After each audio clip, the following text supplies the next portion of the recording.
Hi hello నమస్తే welcome to my YouTube channel అమ్మ ఆశీర్వాద. ఈరోజు చాలా బాధాకరమైన మాట మాట్లాడాలనిపిస్తుందండి. ఏంట్రా అంటే బిగ్ బాస్ సీజన్ 8లో నిఖిల్ గారి గురించి. బిగ్ బాస్ సీజన్ 8లో నిఖిల్ది చాలా చాలా చాలా గొప్ప అనుభవం ఉన్న వ్యక్తుల మాదిరి ఆడుతున్నాడండి నిఖిల్. ఏంట్రా అంటే ఫస్ట్ నుంచి కూడా అంతా నిఖిల్ ఆట తీరు ఎలా ఉండింది అంటే, తను గనక గేమ్లో పార్టిసిపేట్ చేస్తే వార్ వన్ సైడ్ అయిపోద్ది అనే డైలాగ్ ఉంది కదా, అలా అయిపోయేదండి. War one side. ఇంతవరకు ఆడిన గేమ్స్లో 1-2 గేమ్స్ తప్ప ఏ గేమే కానిలే ఓడిపోకుండా ఆడుతూ వచ్చిన వ్యక్తి ఒకే ఒక్క నిఖిల్. తర్వాత సెకండ్ పాయింట్ ఏంట్రా అంటే, గొడవలు వచ్చినప్పుడు అన్వాంటెడ్గా లేనిపోని అన్వాంటెడ్ మాటలు మాట్లాడకుండా ఉండే ఒకే ఒక్క వ్యక్తి అంటే నిఖిల్. మళ్ళా తర్వాత పాయింట్ ఏంట్రా అంటే, ఎప్పుడే ఈ గొడవలు వస్తే కన్నా మామూలుగా ఎలిమినేట్ నామినేషన్స్లో కూడా ఓవర్ అగ్రెసివ్గా అయ్యి నబిల్లాగా కూడా కాకుండా ఎంతో తగ్గి సాలు గీలు అనేది కాకుండా మామూలు సింపుల్గా నామినేట్ చేసుకునేసి జనాలకి ఇరిటేట్ కాకుండా ఉండేలా మాట్లాడగలిగిన ఒకే ఒక్క వ్యక్తి నిఖిల్. ఒకరు మనసు తెలుసుకునేసి అలా అయ్యో వాళ్ళకి ఏంటికి బాధ ఊరికే దాన్ని ఇప్పుడు మళ్ళీ ఎక్స్ప్రెస్ చేసి వాళ్ళ మనసు ఏంటికి బాధ పెట్టాలా అని చెప్పేసి ఆలోచన చేసే ఒకే ఒక్క వ్యక్తి అంటే నిఖిల్. ఇన్ని గుడ్ క్వాలిటీస్ ఉన్న నిఖిల్ని ఇప్పుడు చాలా ఓటింగ్ పవర్ అయితే తగ్గడం జరిగిందండి. ఒక 20-30% నిఖిల్ ఓటింగ్ పవర్ అయితే తగ్గడం జరిగింది. ఇంతకుముందు ఫస్ట్ ప్లేస్లో ఉన్న నిఖిల్ ఇప్పుడు థర్డ్ ప్లేస్కి వచ్చి పడిపోవడం జరిగింది. ప్రేరణ కంటే తక్కువ ఉన్నాడని చెప్పేసి తెలుస్తోంది నిఖిల్ గారు. కాకపోతే దీనికి రీజన్స్ ఏంట్రా అంటే, దానికి రీజన్స్ జనాలు కామెంట్స్ రూపంలో తెలియజేస్తూ ఉండే రీజన్స్కి నేను దానికి ఒక మాటగా చెప్పాలనుకుంటున్నాను.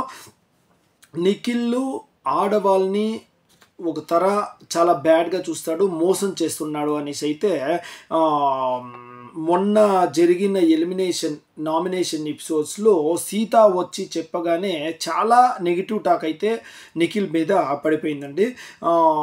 సీత మళ్ళీ సోనియా వచ్చి చెప్పిన దానివల్ల నిఖిల్కి చాలా గ్రాఫ్ అయితే తగ్గింది.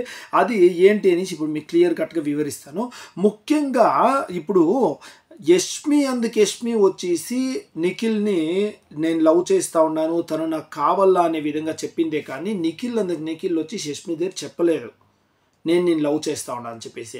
తర్వాత వీళ్ళు అనేది ఏంట్రా అంటే, నువ్వు లోపల పోయి వీళ్ళ వాళ్ళ దగ్గర చెప్పడం కంటే నువ్వు వెళ్ళి యష్మి దగ్గరే చెప్పేయచ్చును కదా అంటే, కొందరి స్వభావం ఎలా ఉంటుందిరా అంటే, అయ్యో ఊరికే మనం వెళ్ళి డైరెక్ట్గా వెళ్ళి నువ్వంటే ఇష్టం లేదు నాకు అట్లా వద్దు అని చెప్పేది కొందరికి ఇష్టం ఉండదు. దాని నుంచి నిఖిల్ ఏం చేశాడు, తన పాటికి తన గమ్మున ఉండిపోయాడు అంతే. తనేమి మామూలుగా బాగా మాట్లాడుకోనేసి వేరే వాళ్ళ దగ్గర వెళ్ళి ఆమె అంటే నాకు ఇష్టం లేదు అని చెప్పలేదు. తనతో కూడా మాట్లాడడం తగ్గించేయడం మూలాన యష్మిని తర్వాత వచ్చి నిఖిల్ దగ్గరికి వచ్చి కనీసం ఫ్రెండ్షిప్గానే ఉండొచ్చు కదా, ఫ్రెండ్స్గా కూడా ట్రీట్ చేయవో, ఏమి మాట్లాడవు, ఇలా అనిన దాని నుంచి మళ్ళీ నిఖిల్ మాట్లాడడం స్టార్ట్ చేశాడు. అంతటి గొప్ప వ్యక్తి నిఖిల్లో. ఎవరో అవుట్ సైడ్ వాళ్ళు వచ్చేసి తన గురించి బ్యాట్ చేయాలని చెప్పేసి ఇలా అలా అని చెప్తే మాత్రమో ఎలాగండి మనం చూస్తూ ఉండలేదా బిగ్ బాస్ సీజన్ 8? మనకు అర్థం కాదా ఎవరు ఎలాంటి వాళ్ళో? ఇప్పుడు ఆ విషయానికి వస్తే పృథ్వీ మళ్ళా విష్ణుప్రియ వచ్చేసి ఎప్పుడు పృథ్వీని లవ్ అని చెప్పేసి డైరెక్ట్గా ప్రపోజ్ చేస్తూ ఉంటుంది. పృథ్వీ అయితే దాన్ని లేదు నీ అవుట్ సైడ్ ఎలా పొట్రేట్ అవుతా ఉందో తెలియడం లేదు, మేమే ఇట్లా అనుకుంటా ఉంటాం అని చెప్పేసి ఇన్సైడ్ ఒక వ్యక్తి చెప్తే, హౌస్లోని ఒక వ్యక్తి చెప్తే పృథ్వీ అనుకుని అవునా సరే నీకేం ఆ ఉద్దేశం లేదు కదా అంటే, నాకు ఆ ఉద్దేశం లేదు అని అనుకో, సుడి మనం ఇద్దరు ఫ్రెండ్స్గా ఉందామని చెప్పేసి తర్వాత తను మాట్లాడేది కూడా స్టాప్ చేసేసిన తర్వాత కూడా వాళ్ళిద్దరూ మాట తీరు పెరిగి ఇప్పుడు మళ్ళా కూడా ఫ్రీగా ఉండారు. అయినా కానీ పృథ్వీది మాత్రం తప్పు అనేసి ఎవరు అనరు, నిఖిల్ది మాత్రం తప్పు అంటారు. ఎలా అండి పోతే పోనీ వాళ్ళిద్దరు కంటే వీళ్ళిద్దరూ ఎంతో క్లోజ్గా తక్కువ ఉన్నారు. ప్రతి ఒక్క సీజన్లో ಯಾವುದೋ ఒక జంట పరంగా ఇలాంటి రూమర్స్ వస్తూనే ఉంది. అలాంటి రూమర్స్ వచ్చినప్పుడు అందరినీ ఈజీగా తీసుకొనిసి అప్పుడు సింగర్ రాహుల్ది మళ్ళానక్క ఇంకా ఎవరు ఆమె ఒక ఆమె ఉంది కదా, ఆమెది కూడా అలాగే పోర్ట్రేట్ అయింది. కానీ అది కూడా ఈజీగానే తీసుకుంటారు. అన్నిటిని ఈజీగా తీసుకొని ఎవరు మోసం చేయకుండా ఉండేది. వాళ్ళందరూ ఇప్పుడు పెళ్లిళ్ళు చేసుకునేసినారా? లేదు కదా. అప్పుడు వాళ్ళందరూ కూడా మోసాలు చేసినట్లేనా? ఈ నిఖిల్ నాకు అది ఇష్టం లేదు అని చెప్పేసి అవాయిడ్ చేసిన మూలంగా ఇంతటి రూమర్స్ క్రియేట్ చేయడం అనేది నిజంగా చాలా చాలా చాలా ఘోరం అండి. బిగ్ బాస్ హౌస్లోకి వచ్చిన తర్వాత అక్కడ వాళ్ళ వ్యక్తిత్వం ఎలా ఉంది అనేది చూడాలి.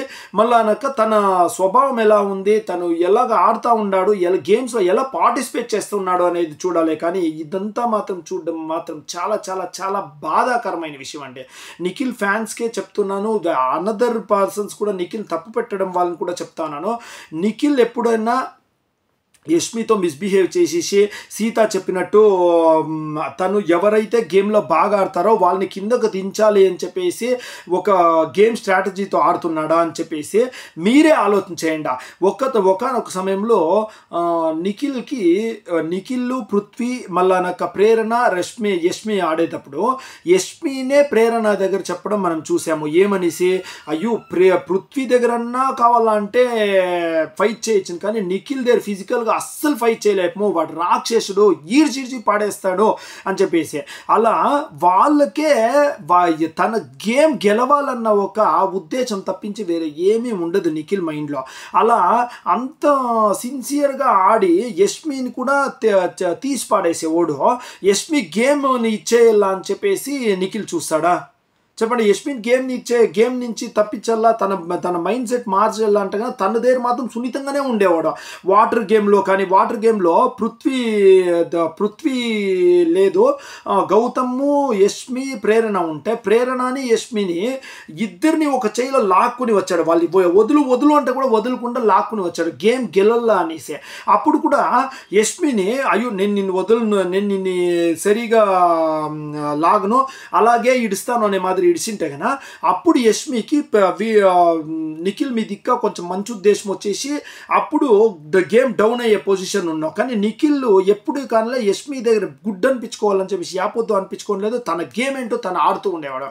కాబట్టి అందరూ ఒకటి యోచన చేసేది చెయ్యాలా అంటే కదా ఏం యోచన చేయాలంటే Nikhil is a big boss, very very big boss contestant, అంతే గుడ్ కంటెస్టెంట్. ఇతని కంటే మంచి కంటెస్టెంట్ని ఇన్ని సీజన్లో మనం ఎప్పుడు చూసినాము, అంత మంచి కంటెస్టెంట్. తర్వాత అమర్ ఏం చెప్పాడండి నిఖిల్ గురించి? బయట ఉన్న అమర్ ఏం చెప్పాడు, తనకి ఒకసారి కాలు బాగలేకపోతే అయినా తనని ఎత్తుకుని వాళ్ళ ఇంట్లో వెళ్ళి వాష్రూమ్ కూడా తను తీసుకొచ్చేవాడు కాలు మెలికితే అని చెప్పాడండి.